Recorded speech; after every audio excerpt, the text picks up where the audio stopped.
Hi guys, Ian here, and this is the ROSESELSA Cambrian True Wireless Headphones, and it is a budget-friendly, over-the-ear ANC high-resolution LDAC support headphones, and you can pick one of these up for just 50 bucks, roughly 50 bucks. And if you want to find out more, do check out the unaffiliated link down in the description below. So right off the bat, you're getting a long battery life headphone with hybrid ANC, LDAC support, and a fairly contemporary feature set, which is pretty impressive on paper, given the price to performance ratio. So I've been using these for about 2 weeks now, and I'm here to share with you guys my thoughts and opinions about this ROSESELSA Cambrian. So let's begin first with the accessories.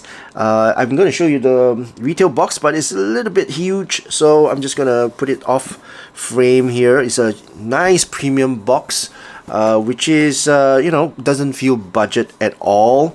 And just put it on this side here, and inside the box you'll get this charging cable, USB-C to USB-A charging cable, user guide, and this headphone cable, 3.5 millimeters headphone cable, just in case you want to go wired, and of course the true wireless headphones itself.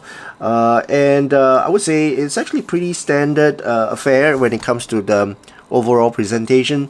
I would say 50 bucks. This is pretty standard affair. Now let's talk about the design and build quality, and I would say ROSESELSA didn't really cut corners when it comes to the build quality, and it doesn't feel cheap, even though it's made of plastic, but it doesn't feel cheap at all. The anti-torsion headband with this reinforced metal layers feels quite reassuring, solid. It's not flimsy at all. It doesn't feel flimsy, and the aluminum alloy accents to give them a more premium look than, you know, your typical budget ANC headphones. And the weight of this is actually pretty light. It sits around 250 grams to 270 grams, and the overall construction of this feels a mid-tier kind of headphone. It's not luxury level, but it's better than most entry-level ANC headphones out there.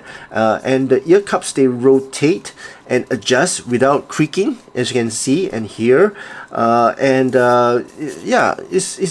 There's a sense of engineering behind the hinge and the pad when I'm turning the headphones. So I would say it's actually pretty well built. Now in terms of fit and comfort, I would say comfort is surprisingly good for this price point. The slow rebound memory foam, which is the soft memory foam here, it's actually, it settles around my ears without squeezing my ears, and the headphone, it distributes all that clamping force evenly. So if you wear glasses, which I do, they don't dig into the glasses, if you know what I mean, and which is a nice touch, which is often overlooked at this price point, 50 bucks. Most headphones, they don't really care if you wear glasses or not. For long listening sessions, they are a breeze. They're very comfortable. I mean, they are not as plush as some flagship ANC headphones, but you can absolutely wear these for a couple of hours without wanting to rip them off your head. So I would say, yeah, in terms of fit and comfort, it's pretty good at this price point. Now let's talk about the sound performance of these headphones. First, with technical performance, in terms of soundstage and imaging, for wireless ANC headphones at this price point, soundstage is a little bit more focused in, right? It's more closed in type of soundstage than more spacious soundstage. So the music feels centered close to my head rather than surrounding me, but that's fine. It's definitely not flagship level kind of soundstage which you get on premium headphones. As for detail retrieval and resolution, now if you enable the LDAC, the detail resolution is noticeably higher than average Bluetooth set.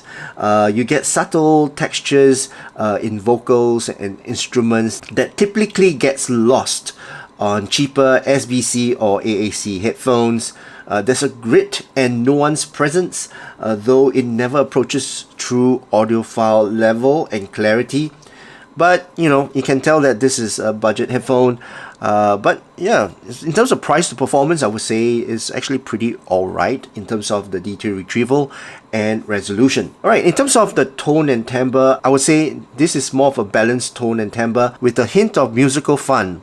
The bass is alright, it's weighty, it's present, but it's not boomy. The mids are natural and forward sounds pretty true to what the artist wants us to hear.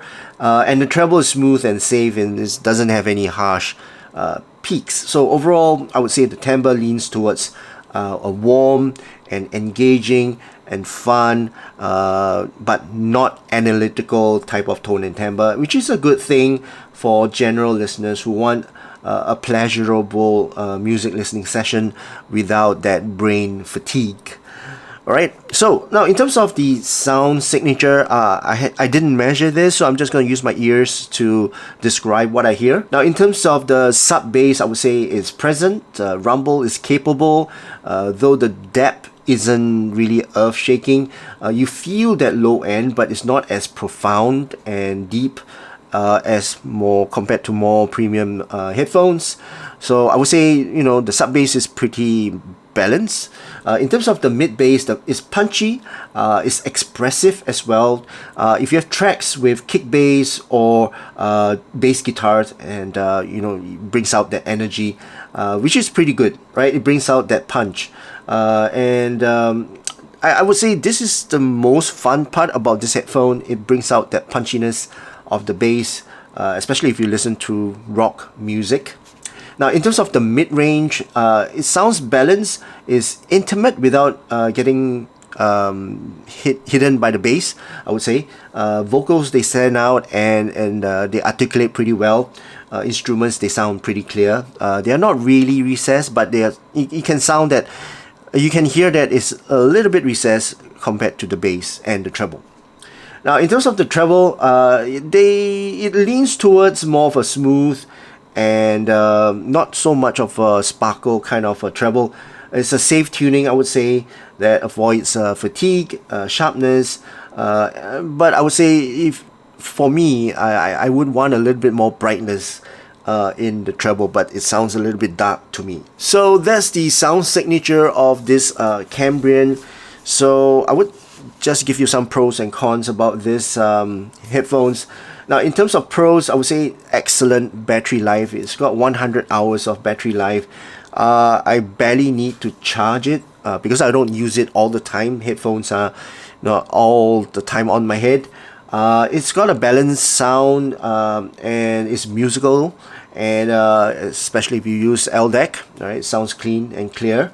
It's comfortable to wear if you use it for hours on ends. So yeah, it's pretty comfortable to wear for long listening sessions, and it's surprisingly solid feeling. I mean, though the colorway is a little bit more fun and streetwise. For me, I'm more of a matured kind of guy, but yeah, this colorway is more for the younger crowd, I would say, and yeah, it's actually pretty solid for this price, and the build is good.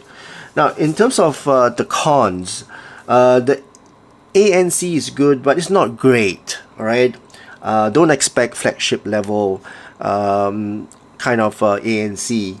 So I would say the ANC is passable, right? Is serviceable, and the next con would be the soundstage. It feels a little bit more intimate and closed in. It's not really a wide soundstage. So bottom line is, if you want a real value for money headphone with usable ANC and a comfortable fit, it's got a balanced sound that doesn't beat you over the head with exaggerated bass or very harsh treble, the Cambrian punches way above its price point. It's not flawless, obviously, but it's one of the more complete packages that you'll find at this price point. So yeah, that's it for my overall thoughts and opinions about this ROSESELSA Cambrian. I hope you guys enjoyed watching this video. If you did, please give this video a thumbs up, and also please don't forget to subscribe to my channel. My name's Ian. Thank you so much for watching, and I'll see you again in my next video. Cheers.